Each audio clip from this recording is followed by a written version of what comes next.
Well, the Haganah's aims were to establish a Jewish state. And by non-murdering means. The Haganah, in contrast to the other group, which was smaller, the Etzel, the military organization, the Haganah's motto was to blow up buildings, but not to kill people or officers or British soldiers.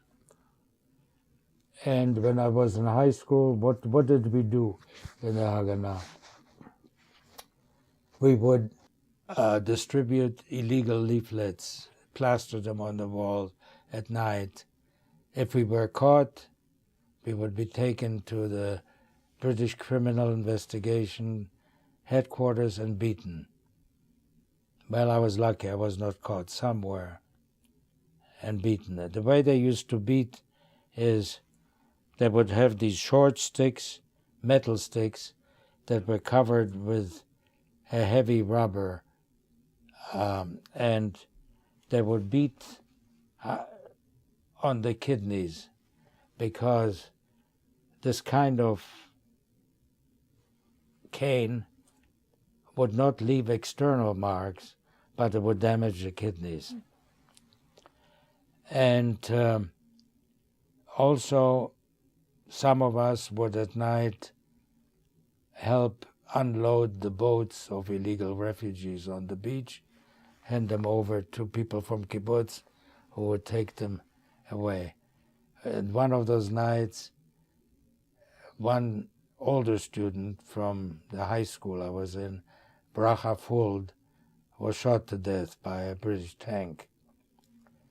Then, when I was 17, in the summer of 47, I was selected to be trained as a junior officer in the Haganah. So we had to appear, a group of us, before the selection committee. These were older officers from the Haganah. My turn came. I said, "Why do you want me? I'm a very shy boy." I could not give orders to anybody. And the senior officer looked at me and he said, "You have your reasons, but we have our reasons."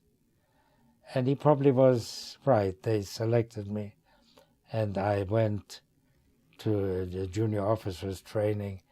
It was in the valley of Israel, in a kibbutz, and that's where I met Esther Halpern.